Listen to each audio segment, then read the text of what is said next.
जय श्री राधे कृष्ण। प्रिय भक्तों, पुरुषोत्तम मास अब अपनी पावन पूर्णता की ओर पहुंच चुका है। पूरे महीने श्रद्धा भक्ति जब दान और व्रत का पालन करने के बाद अब समय है उसके उद्यापन का। शास्त्रों में कहा गया है कि जिस प्रकार किसी यज्ञ की पूर्णाहुति आवश्यक होती है, उसी प्रकार पुरुषोत्तम मास व्रत का उद्यापन भी अत्यंत महत्वपूर्ण माना गया है। आज के इस पावन अध्याय में महर्षि वाल्मीकि हमें बताएंगे कि किस प्रकार पुरुषोत्तम मास व्रत का उद्यापन करने से व्रत का पूर्ण फल प्राप्त होता है। तो आइए श्रद्धा और भक्ति के साथ सुनते हैं अधिक मास महात्म्य में अध्याय 25। आज के अध्याय से पहले चलिए सुनते हैं भक्त अम्बरीश और महर्षि दुर्वासा जी की कथा। कल्पना कीजिए एक ऐसे राजा की जिसके पास अपार धन, असीम वैभव और महान साम्राज्य हो, लेकिन उसके हृदय में संसार की किसी वस्तु के लिए आकर्षण न हो। उसका मन केवल भगवान श्री कृष्ण के चरणों में ही लगा रहता हो। ऐसे ही थे भक्तराज अम्बरीश। राजा अम्बरीश का जीवन भक्ति की एक जीवित मिसाल था। उनकी आंखें भगवान के दर्शन में, उनके कान भगवान की कथाओं में, उनकी वाणी भगवान के गुणगान में और उनका मन सदा श्री हरि के चरणों में लगा रहता था। वे हर कार्य को भगवान की सेवा मानकर करते थे। एक बार भक्तराज अम्बरीश ने अपनी धर्म पत्नी के साथ मिलकर पूरे 1 वर्ष तक बड़ी श्रद्धा और नियम पूर्वक एकादशी व्रत का पालन किया। दोनों पति पत्नी का जीवन भगवान श्री हरि की भक्ति को समर्पित था। भक्तराज अम्बरीश की अखंड भक्ति से प्रसन्न होकर भगवान श्री हरि ने अपने परम प्रिय आयुध सुदर्शन चक्र को उनकी रक्षा के लिए नियुक्त कर दिया। संसार को भले ही वह दिखाई न देता हो, परंतु वह हर क्षण अपने भक्त की रक्षा में तत्पर रहता था। समय बीतता गया। एक दिन द्वादशी का पावन दिन आया। पूरे वर्ष के व्रत का समापन होना था। राजा अम्बरीश भगवान की पूजा अर्चना कर पारण की तैयारी कर रहे थे। तभी अचानक वहां महातपस्वी किंतु क्रोधी स्वभाव वाले महर्षि दुर्वासा पधारे। राजा अम्बरीश तुरंत अपने आसन से उठे। उन्होंने श्रद्धा पूर्वक महर्षि का स्वागत किया और विनम्रता से कहा, भगवान कृपया प्रसाद ग्रहण कर मुझे कृतार्थ करें। महर्षि दुर्वासा ने निमंत्रण स्वीकार कर लिया, लेकिन भोजन से पहले यमुना में स्नान करने चले गए। उधर समय तेजी से बीत रहा था। द्वादशी का शुभ मुहूर्त समाप्त होने वाला था। यदि पारण न किया जाता तो व्रत भंग हो जाता, और यदि महर्षि के लौटने से पहले भोजन कर लिया जाता तो अतिथि का अपमान होता। राजा धर्म संकट में पड़ गए। उन्होंने विद्वान ब्राह्मणों से परामर्श किया। विचार विमर्श के बाद निर्णय हुआ कि केवल जल का आचमन कर लिया जाए। शास्त्रों के अनुसार जल ग्रहण करना भोजन भी माना जाता है और नहीं भी। राजा ने भगवान का स्मरण करते हुए थोड़ा सा जल ग्रहण कर लिया। कुछ देर बाद महर्षि दुर्वासा लौटे। अपनी दिव्य दृष्टि से उन्होंने जान लिया कि राजा ने जल पी लिया। बस फिर क्या था, उनका क्रोध अग्नि की तरह भड़क उठा। राजन, तुमने मेरा अपमान किया है। क्रोध में उन्होंने अपने सर से एक जटा उखाड़ी और उसे पृथ्वी पर पटक दिया।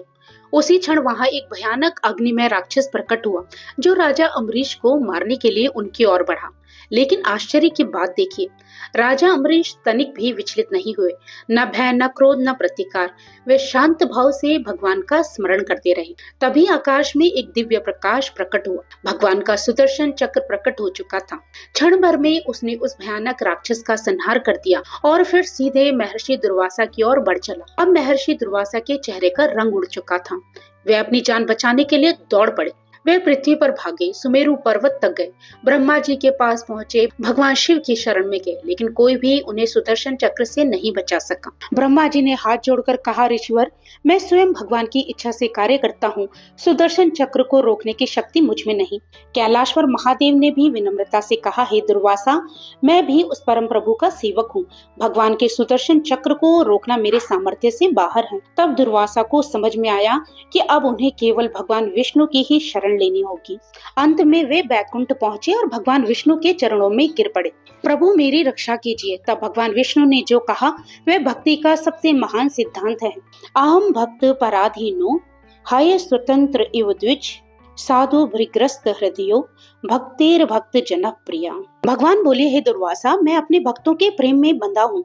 मैं स्वतंत्र नहीं हूँ। जिसने मेरे भक्त का अपराध किया उसे मैं भी नहीं बचा सकता। यदि रक्षा चाहते हो तो अम्बरीश के पास जाओ, वही तुम्हें क्षमा कर सकते हैं। ये सुनकर महर्षि दुर्वासा को अपनी भूल का एहसास हुआ। वे तुरंत राजा अम्बरीश के पास लौटे और उनके चरणों में गिर पड़े। राजा ने देखा कि महान ऋषि भय और पश्चाताप से कांप रहे हैं। उनके हृदय में तनिक भी अहंकार नहीं आया।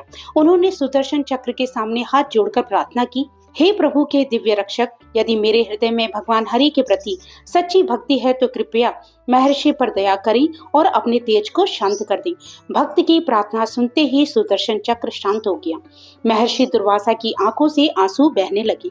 वे बोले, राजन, आपने पूरे 1 वर्ष तक मेरी प्रतीक्षा की, स्वयं भोजन नहीं किया, जबकि मैंने आपको मारने का प्रयास किया था, फिर भी आपने मेरे प्राण बचा लिए।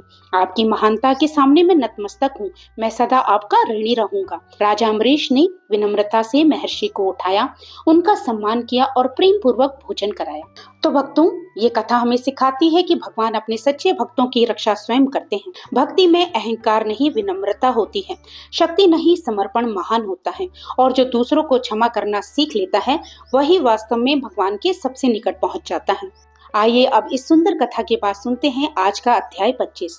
दृढ़ धनवा ने पूछा, हे ब्राह्मण, पुरुषोत्तम मास का व्रत करने वाले भक्तों को व्रत पूरा होने पर उद्यापन कैसे करना चाहिए?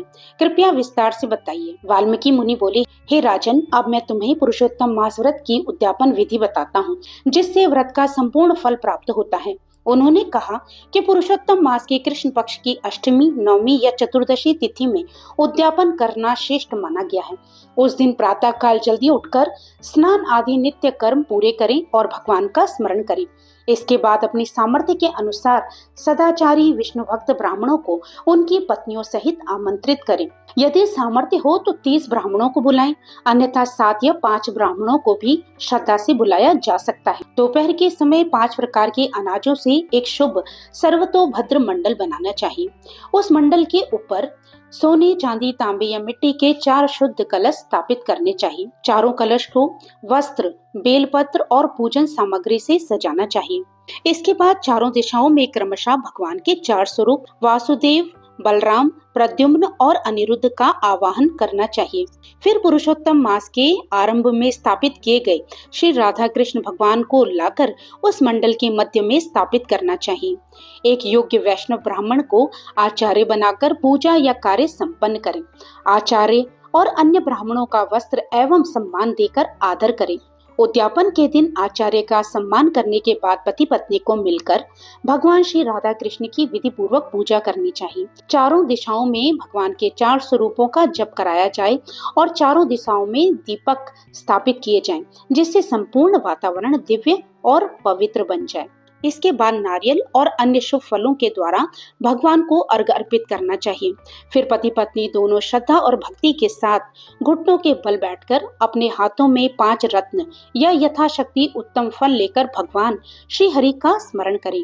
उस समय भगवान से प्रार्थना करनी चाहिए, हे देवों के देव, हे पुरुषोत्तम भगवान, आपको बार बार नमस्कार है। हे प्रभु, श्री राधा जी के साथ मेरे द्वारा अर्पित ये अर्घ स्वीकार कीजिए। इसके बाद भगवान के सुंदर स्वरूप का ध्यान करना चाहिए। ध्यान करें कि भगवान का शरीर नवीन वर्षा के मेघ के समान श्याम वर्ण है। वे पीतांबर धारण किए हैं। उनके हाथों में मधुर मुरली शोभा पा रही है। उनके साथ श्री राधा जी विराजमान है और उनका दिव्य स्वरूप समस्त संसार को आनंद देने वाला है। इस प्रकार प्रेम पूर्वक ध्यान करके भगवान को पुष्प अर्पित करें और साष्टांग प्रणाम करें। फिर भगवान के नाम मंत्रों से तिल की आहुति देकर हवन करना चाहिए। हवन के पश्चात भगवान का तर्पण और मार्जन करें तथा भक्ति भाव से उनकी आरती उतारें। आरती करते समय ये भावना रखें, मैं उन पुरुषोत्तम भगवान की आरती कर रहा हूँ जो श्री राधा जी के प्रियतम हैं, जिनका सौंदर्य करोड़ों कामदेवों से भी बढ़कर है और जिनकी दिव्य छवि भक्तों के हृदय को आनंद से भर देती है। इसके बाद भगवान का और भी गहन ध्यान करना चाहिए। कल्पना करें कि भगवान अनंत रत्नों से सुशोभित दिव्य सिंहासन पर विराजमान है। उनके हाथों की वंशी की मधुर ध्वनि सुनकर संपूर्ण व्रज की गोपियां मोहित हो रही हैं। उनके वक्ष स्थल पर कौस्तुभ मणि चमक रही है और उनका मुकुट तथा कुंडल दिव्य प्रकाश बिखेर रहा है। इस प्रकार भगवान श्री राधा कृष्ण का ध्यान करते हुए उन्हें पुष्पांजलि अर्पित करनी चाहिए और बार बार उनके चरणों में प्रणाम करना चाहिए। भगवान की पूजा और आरती संपन्न होने के बाद ब्राह्मणों का सम्मान करना चाहिए। सबसे पहले आचार्य को श्रद्धा पूर्वक दक्षिणा, वस्त्र और यथाशक्ति उपहार प्रदान करने चाहिए। फिर अन्य ब्राह्मणों और ऋत्विजों का भी सम्मान करना चाहिए। शास्त्रों में कहा गया है कि यदि सामर्थ्य हो तो बछड़े सहित दूध देने वाली सुशील गौ का दान करना चाहिए। गौ को वस्त्र, घंटी और आभूषणों से सजाकर श्रद्धा पूर्वक दान करने से भगवान अत्यंत प्रसन्न होते हैं। इसके बाद उमा महेश्वर की प्रसन्नता के लिए वस्त्र तथा अन्य उपयोगी वस्तुओं का दान करना चाहिए। फिर वाल्मीकि मुनि श्रीमद् भागवत के दान का अद्भुत महात्म्य बताते हुए कहते हैं, यदि सामर्थ्य हो तो किसी योग्य वैष्णव ब्राह्मण को श्रद्धा पूर्वक श्रीमद् भागवत महापुराण का दान अवश्य करना चाहिए, क्योंकि श्रीमद् भागवत केवल एक ग्रंथ नहीं बल्कि भगवान का साक्षात स्वरूप माना गया है। जो व्यक्ति श्रद्धा और भक्ति के साथ श्रीमद् भागवत का दान करता है वह अपने अनेक कुलों का उद्धार करता है और अंत में भगवान के परम धाम गोलोक को प्राप्त करता है। मुनि कहते हैं कि हजारों कन्यादान, सैकड़ों यज्ञ, भूमि दान, धान्य दान और बड़े बड़े महादान भी श्रीमद् भागवत दान की महिमा की बराबरी नहीं कर सकते। इसलिए श्रीमद् भागवत को आदर पूर्वक वस्त्र और आभूषणों से सजाकर किसी योग्य वैष्णव ब्राह्मण को अर्पित करना चाहिए। इसके बाद ब्राह्मणों को मालपुए का दान करने का विधान बताया गया है। शास्त्र में कहा गया है कि श्रद्धा से तैयार किए गए मालपुए ब्राह्मणों को अर्पित करने से भगवान प्रसन्न होते हैं और भक्त को महान पुण्य की प्राप्ति होती है। यदि कोई व्यक्ति संपन्न न हो तो वह अपनी सामर्थ्य के अनुसार फल, मिठाई या मालपुए बनाने की सामग्री का दान भी कर सकता है। भगवान भक्ति देखते हैं, धन नहीं। इस प्रकार उद्यापन करने वाला भक्त भगवान पुरुषोत्तम की विशेष कृपा का पात्र बनता है और उसके जीवन में सुख, शांति तथा आध्यात्मिक उन्नति आती है। उद्यापन की पूजा और दान आदि पूर्ण होने के बाद आमंत्रित ब्राह्मणों को आदर पूर्वक भोजन कराना चाहिए। भोजन कराते समय ये भाव रखना चाहिए कि ब्राह्मणों के रूप में स्वयं भगवान श्री हरि और ब्राह्मणियों के रूप में श्री राधा जी विराजमान हैं। भक्त को प्रेम पूर्वक मधुर वाणी बोलते हुए भोजन परोसना चाहिए और कहना चाहिए, हे ब्राह्मण देवताओं, कृपया प्रसन्न होकर भोजन ग्रहण करें। यदि आपको किसी विशेष पदार्थ की इच्छा हो तो निसंकोच बताइए। आज मैं स्वयं को धन्य मानता हूँ कि मुझे आपकी सेवा का अवसर प्राप्त हुआ। शास्त्रों में अनेक प्रकार के स्वादिष्ट व्यंजनों का वर्णन किया गया है, जैसे अंगूर, केला, आम, खरबूजा, ककड़ी, घी से बने पकवान, उड़द के बड़े, घेवर, मिठाइयाँ तथा अन्य स्वादिष्ट भोजन। इन सबको प्रेम और श्रद्धा से परोसना चाहिए। जब ब्राह्मण भोजन कर लें तब उन्हें दक्षिणा और तांबूल अर्पित करना चाहिए।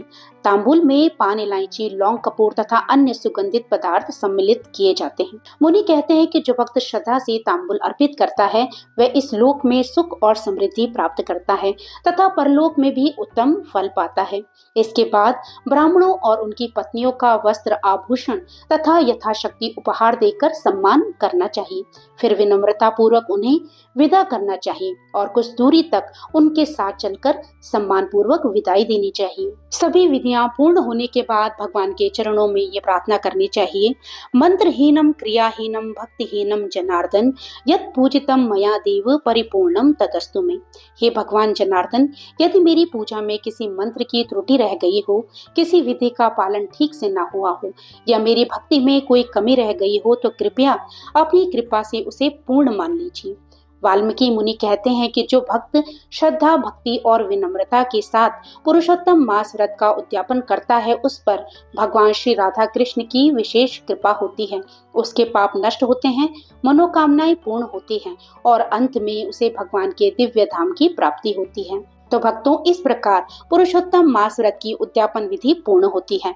आशा है कि इस पावन कथा से आपको अवश्य लाभ मिला होगा। यदि कथा अच्छी लगी हो तो वीडियो को लाइक करें, चैनल को सब्सक्राइब करें और अधिक से अधिक भक्तों तक इस कथा को पहुंचाएं। अंत में बस इतना ही कि प्रभु का नाम लेते रहिए और पुण्य के भागी बनते रहिए। जय श्री कृष्णा, राधे राधे।